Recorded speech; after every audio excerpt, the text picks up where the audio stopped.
Good morning all of you.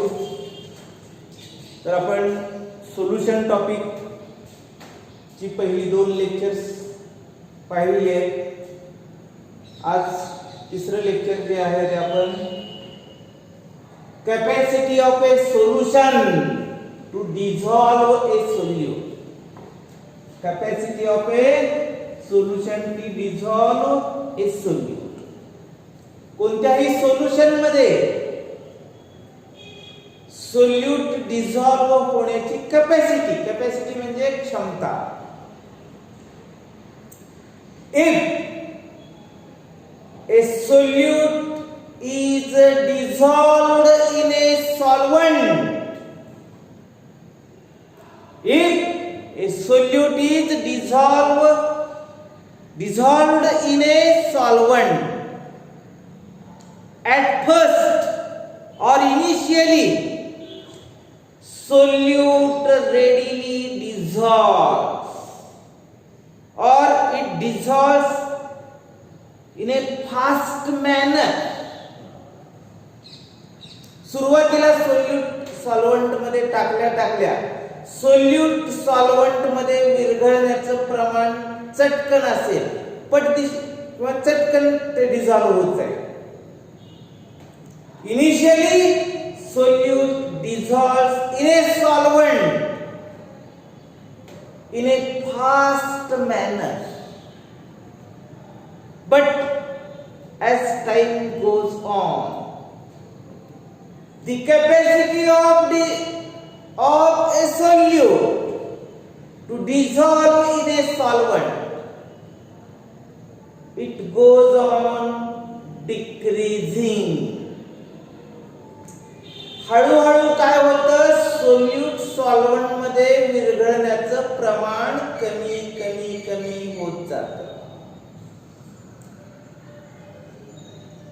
A stage is obtained at which solute cannot dissolve into a solvent, means there is less amount of solute, it remains in the undissolved state, and that solution is known as a saturated solution. त्याला मराठीमध्ये आपण म्हणतो तृप्त द्रावण. Saturated सोल्युशनची definition सांगायची म्हटलं तर a solution in which when no more solute can dissolve into a solvent, such a solution is known as a saturated solution. उदाहरण मी मराठीमध्ये तुम्हाला एक्सप्लेन करतोय. आपण पाणी घेतलं आणि त्या पाण्यामध्ये साखर टाकायला सुरुवात केली. पहिल्यांदा 1 ग्रॅम साखर टाकली, पाण्यामध्ये चटकन विरघळली. परत 2रा ग्रॅम टाकला, परत विरघळले. 3रा ग्रॅम टाकला, परत पण विरघळले. आपण असं साखर पाण्यामध्ये टाकण्याचं प्रमाण वाढवत गेलो तर अशी एक स्टेज येईल की साखर पाण्यामध्ये न विरघळता तशीच राहिलेली असेल. आणि ज्या वेळेला हे साखर विरघळण्याचं प्रमाण कमी होत जाऊन साखर न विरघळता तशीच त्या पाण्यामध्ये राहील आणि ते किती अमाऊंट, अतिशय छोट्या प्रमाणात, अतिशय कमी प्रमाणामध्ये, तर ते द्रावण जे असतं त्याला म्हणायचं saturated solution. When no more solute can dissolve into a solvent, such a solution is known as a saturated solution. समजलं का? बघा मी काय सांगितलं, परत रिपीट करतोय. साखर आपण पाण्यामध्ये थोडी टाकत राहिलो. अशी एक स्टेज येईल की ज्या वेळेला साखर पाण्यामध्ये न विरघळता आहे तशीच त्या पाण्यामध्ये राहील आणि त्या स्टेजला जे द्रावण असतो त्या द्रावणाला सॅच्युरेटेड सोल्युशन असं म्हणायचं. आता सुपर सॅच्युरेटेड कशाला म्हणायचं? सॅच्युरेटेडच्या परत आणखी त्याच्यामध्ये आपण जर का साखर टाकत राहिलो तर साखर विरघळायचं पूर्णपणे थांबेलच. म्हणजे सुपर सॅच्युरेटेड झालं म्हणजे शुगर प्लस वॉटर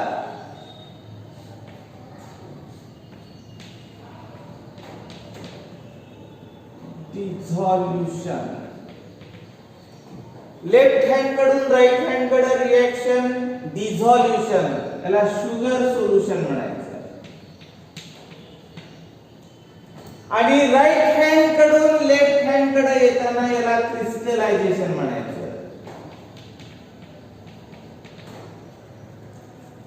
समजा आपण शुगर सोल्युशनला हीट देत राहिलो किंवा त्याचं टेम्परेचर वाढवत राहिलो तर त्याच्यातला पाण्याचा अंश निघून जाईल, पाणी इव्हॅपोरेट होईल आणि साखरेचे परत क्रिस्टल्स तयार होतील.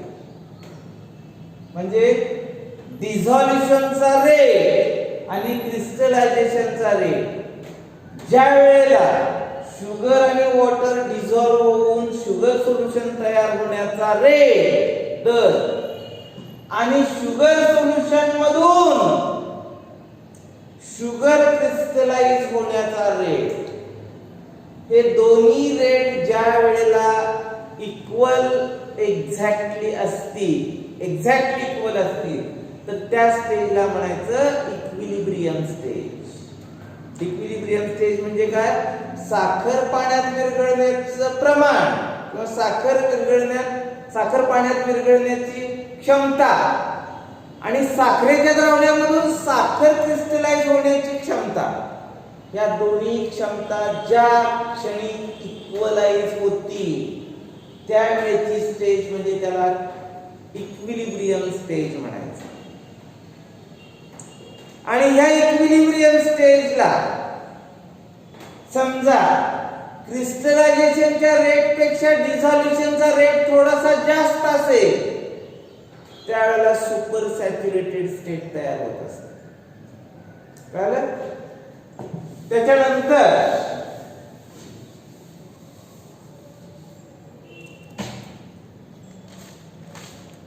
सोल्युबिलिटी, पुढचा भाग आहे सोल्युबिलिटी.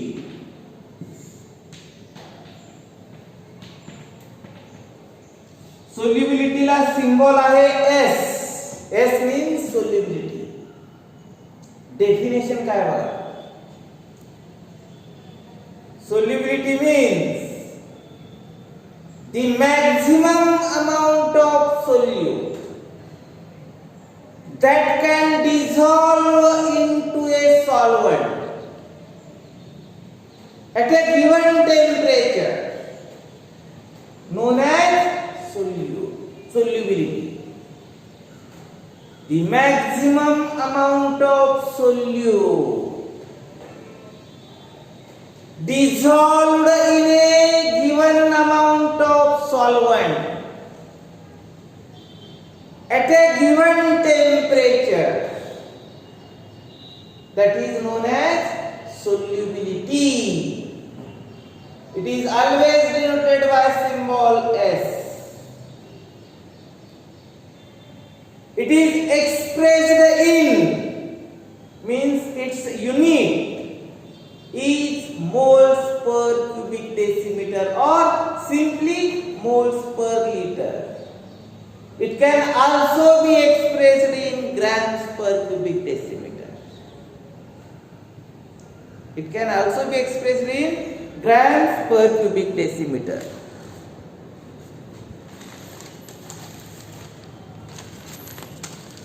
त्याच्यानंतर आपण जर बघायला गेलो तर फॅक्टर्स अफेक्टिंग सोल्युबिलिटी. सोल्युबिलिटी या भागावरती कोणकोणते घटक कारण सोल्युबिलिटी वरती कोणकोणते घटक प्रभावित होतात किंवा त्याच्यावरती अफेक्ट होतात, त्याच्यावरती परिणाम करतात. सोल्युबिलिटीची व्हॅल्यू जी आहे ती कमी किंवा जास्त होणं, याच्यासाठी कोणकोणते फॅक्टर्स रिस्पॉन्सिबल असतात किंवा कारणीभूत होतात? Factors affecting solubility. तर पहिला फॅक्टर आहे nature of solute and solvent. Nature of solute and solvent. Nature means स्वरूप. Nature of solute. सोल्यूट कोणता आहे? सॉलिड आहे, लिक्विड आहे की गॅस आहे? आणि सॉल्व्हंट लिक्विड आहे, सॉलिड आहे की गॅस आहे? तर सॉलिड आणि लिक्विड आणि गॅस हे वेगवेगळे सोल्यूट आणि सॉल्व्हंटची नेचर्स आहेत. तर याच्यामध्ये आता सॉलिड, सॉल्व्हंट, सॉलिड जर का सोल्यूट हा सॉलिड असेल आणि सॉल्व्हंट हा लिक्विड असेल. आता त्याच्यामध्ये पण काय सांगितले बघा, polar solutes they can easily dissolve into the polar solvents. Like dissolves into like. Like dissolves into like means solute हा पोलार आहे. पोलार म्हणजे उदाहरण घ्यायचं म्हटलं तर NaCl. NaCl पाण्यामध्ये टाकल्यानंतर त्याचे आयन्स काय तयार होतात? Na+Cl- ion. म्हणजे NaCl ला धन आणि ऋण आयन तयार होतात, म्हणजे पोलॅरिटी म्हणायचं. तर NaCl हा पोलार सोल्यूट आहे. आता हा NaCl आपण पाण्यामध्ये टाकला. पाणी म्हणजे H2O. पाण्याचं डिसोसिएशन जर झालं तर त्याचे आयन्स कसे तयार होतात? H+ आणि OH-. म्हणजे पाण्यामध्ये पण धन प्रभार आणि ऋण प्रभाराचे आयन्स तयार होतात, H+ OH-. Light dissolves into light. NaCl positive negative ion तयार करू शकतो. H2O पॉझिटिव्ह निगेटिव्ह आयन्स तयार करू शकतो. म्हणजे light dissolves into light means polar solutes can dissolve into the polar solvents. तर जेवढे म्हणून पोलार सोल्यूट्स आहेत ते भले सोल्यूट सॉलिड असो, लिक्विड असो किंवा गॅस असो, ते सर्व प्रकारच्या सॉल्व्हंट्स मध्ये म्हणजे पोलार सॉल्व्हंट्स मध्ये सॉलिड असो, लिक्विड असो किंवा गॅस असो त्याच्यामध्ये इझिली डिझॉल्व होतात.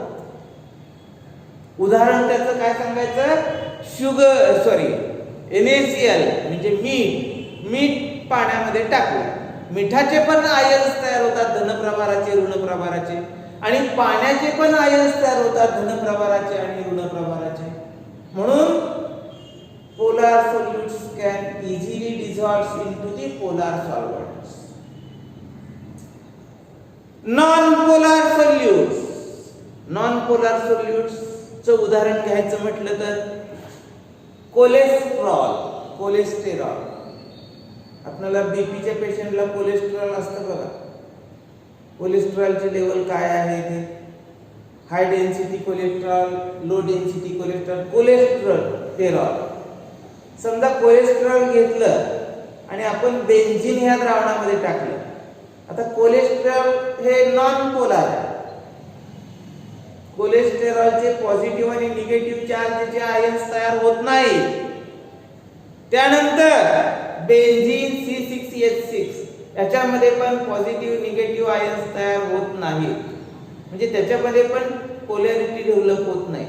म्हणजे दोन्ही पण नॉन पोलार आहेत, लक्षात घ्या. Cholesterol non polar, benzene non polar. Cholesterol can easily dissolve into a benzene.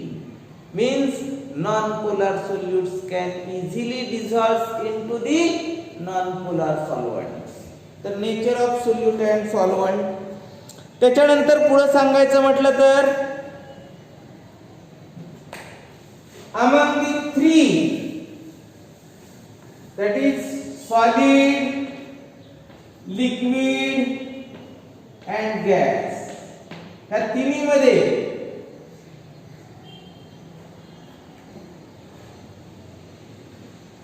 gas, it is the best solute.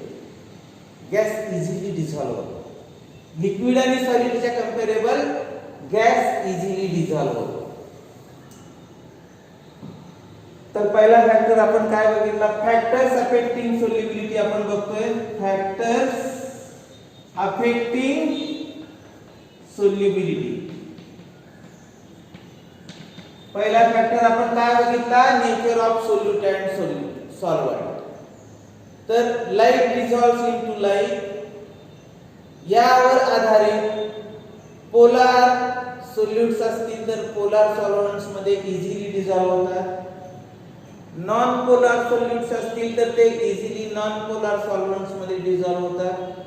परंतु काही नॉन पोलार सोल्युट्स हे पोलार सॉल्व्हंट्स मध्ये पण डिझॉल्व होऊ शकतात. त्याच्यानंतर गॅस इफेक्ट ऑफ दुसरा फॅक्टर आहे. तर पहिला फॅक्टर झाल्यानंतर दुसरा factor effect of temperature and pressure. Temperature आणि प्रेशरचा काय इफेक्ट होतो सोल्युबिलिटी वरती.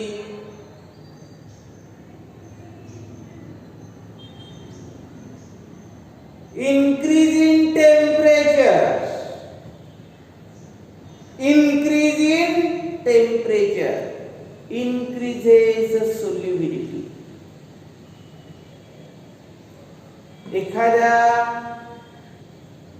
सॉल्व्हंट मध्ये आपण सोल्यूट टाकला आणि त्या सॉल्व्हंट आणि सोल्यूट याचं जे मिश्रण झालं ते सोल्युशन झालं. त्या सोल्युशनचं आपण टेम्परेचर जर वाढवलं तर टेम्परेचर ज्या प्रमाणात वाढवू त्या प्रमाणात सोल्युबिलिटी वाढते. Increase in temperature increases solubility means solute absorb heat. Temperature वाढवण्यासाठी आपण त्या द्रावणाला हीट देणार आहे. that heat is absorbed by the solute particles and hence solubility increases. Solubility increases with increase in temperature and vice versa, means solubility decreases with decrease in temperature.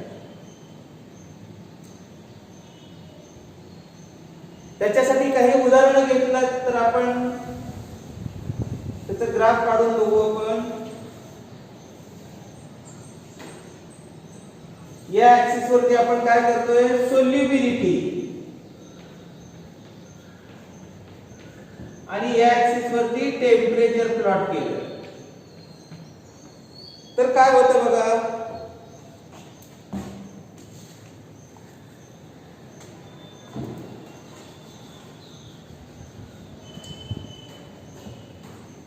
NaBr, KBr, KCl,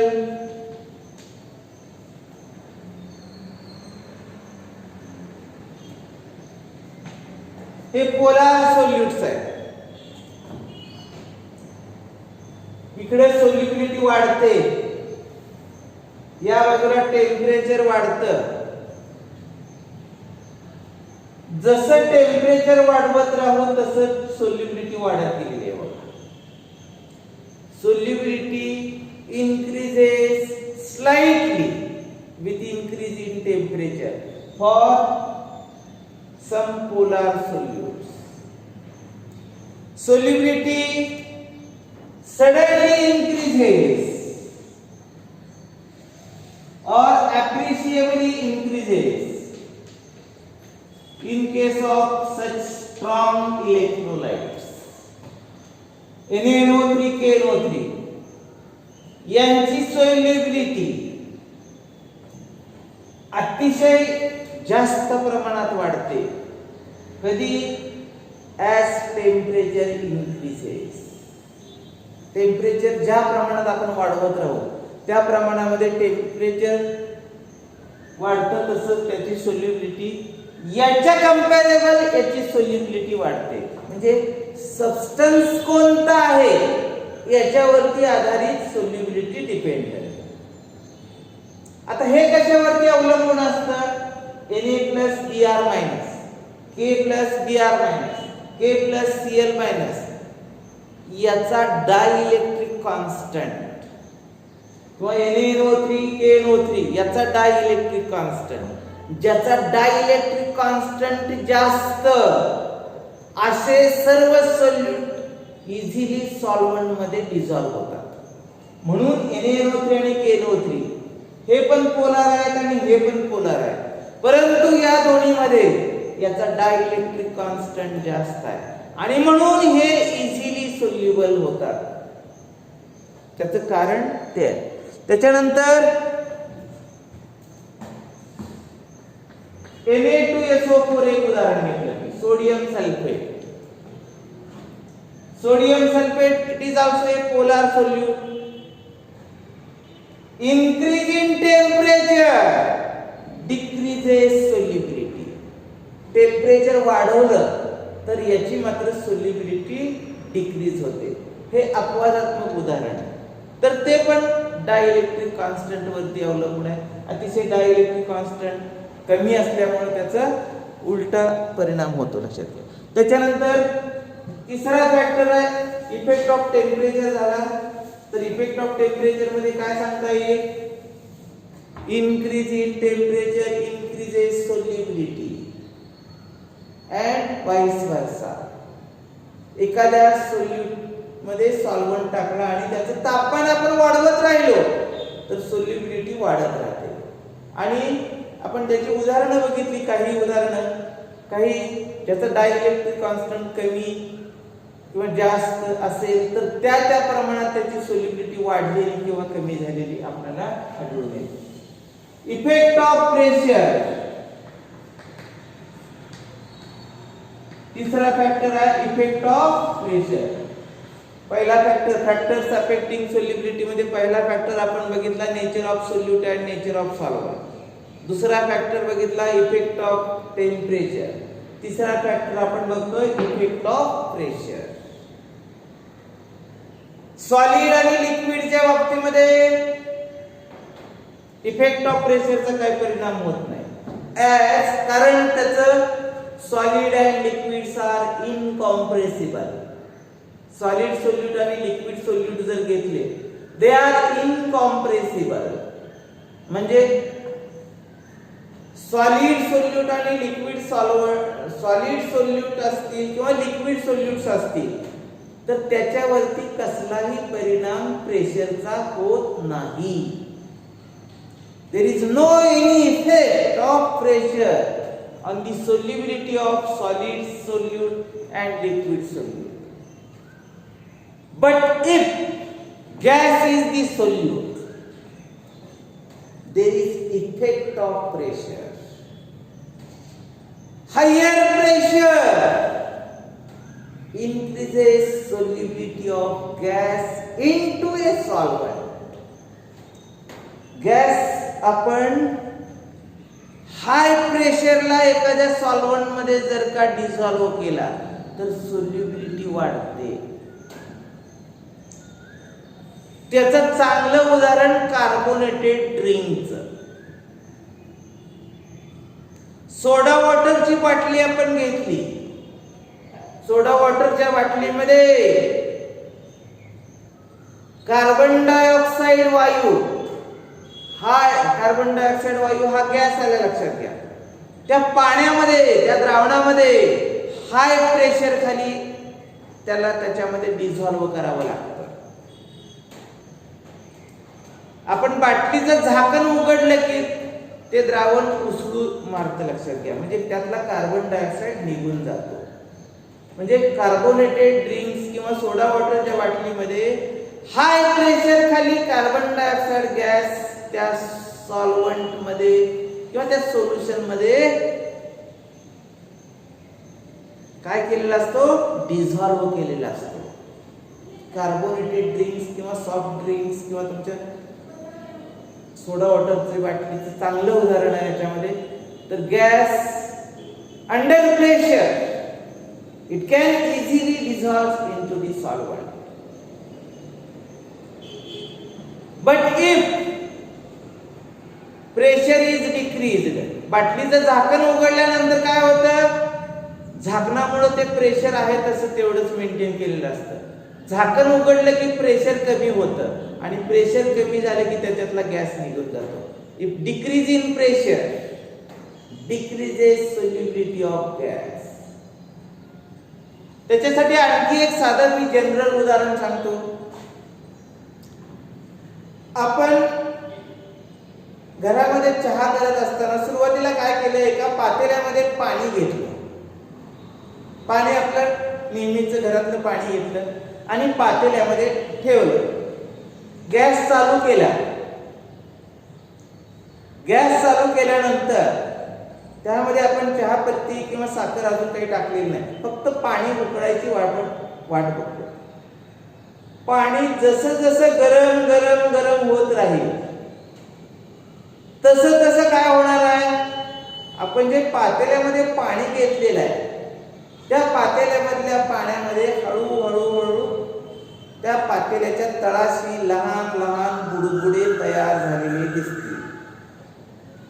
जसं गॅसचा burner चालू राहील किंवा heat वाढत राहील तसं तसं काय होतं? त्याच्यातले जे लहान बुडबुडे आहेत ते मोठे होतात मोठे होतात मोठे होतात आणि त्या पाण्यातून निघून जातात. बघा, म्हणजे आपलं जे नेहमीचं पाणी असतं त्या पाण्यामध्ये जो ऑक्सिजन डिझॉल्व्ड स्टेट मध्ये असतो तो ऑक्सिजन टेम्परेचर वाढवलं त्या द्रावणाचं म्हणून तो ऑक्सिजन इव्हॅपोरेट होऊन जातो. आपल्याला डॉक्टर आजारी पडल्यानंतर सांगतात बघा, पाणी उकळून थंड करून घ्या. नेहमीचं पाणी जर आपण पिलो तर त्याला चव लागते, कारण का? त्याच्यामध्ये डिझॉल्व्ड स्टेट मध्ये ऑक्सिजन असतो. आजारी असताना उकळून थंड केलेलं पाणी पिताना तुम्हाला पाण्याला अजिबात चव लागत नाही, कारण त्या पाण्यामधला ऑक्सिजन हा एस्केप झालेला असतो, त्याच्यातला निघून गेलेला असतो. म्हणजे ते पाणी आपल्याला चवदार लागत नाही. म्हणजे ऑक्सिजन काही प्रमाणामध्ये पाण्यामध्ये असतो म्हणूनच पाणी चवदार लागतं. पाणी चवदार नाही लागत याचा अर्थ त्याच्यातला ऑक्सिजन कमी प्रमाणात आहे हे समजून जायचं. तर under pressure and at low temperature, under high pressure and at low temperature, solubility of any gas into the solvent is greater. It is greater. त्यावर आधारितच आपल्याला पुढचा लॉ बघायचा आहे, हेनरीज लॉ. हेनरीज लॉ, हेनरीचा लॉ हा कशाच्या संदर्भात आहे बघा? सोल्यूट गॅस आहे आणि सॉल्व्हंट लिक्विड आहे, याच्यासाठी हा हेनरीनं लॉ दिलेला आहे. तर हेनरीच्या लॉचं स्टेटमेंट आपल्याला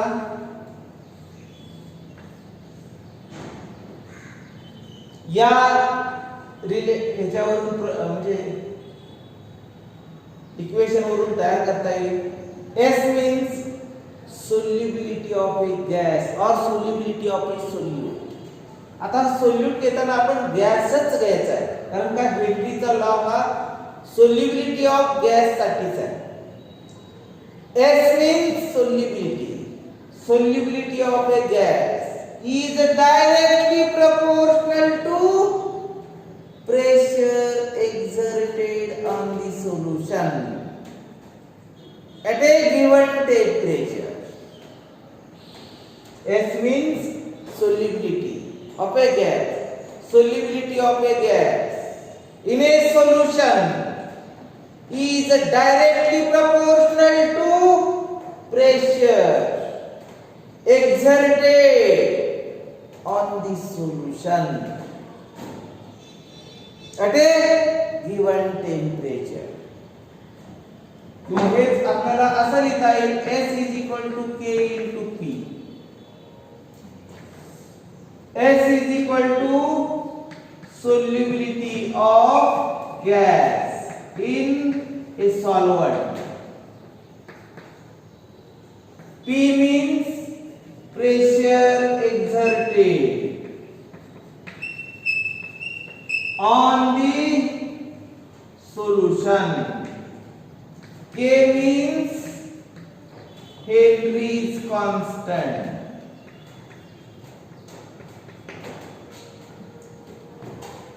तर S is equal to Kp किंवा K is equal to S by P.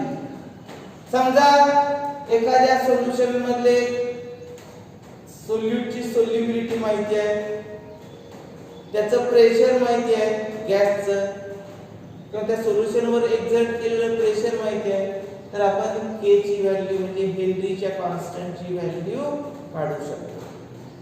तर हेनरीज लॉ परत एकदा रिपीट करतोय. हेनरीज लॉ,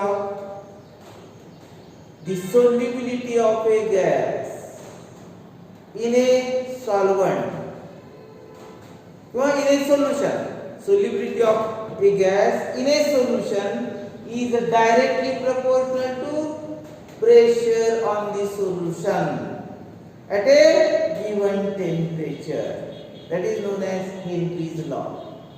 त्याच्यासाठी आपण जो एक्सपेरिमेंट आहे तो उद्याच्या तासाला बघूया. ठीक आहे? ओके.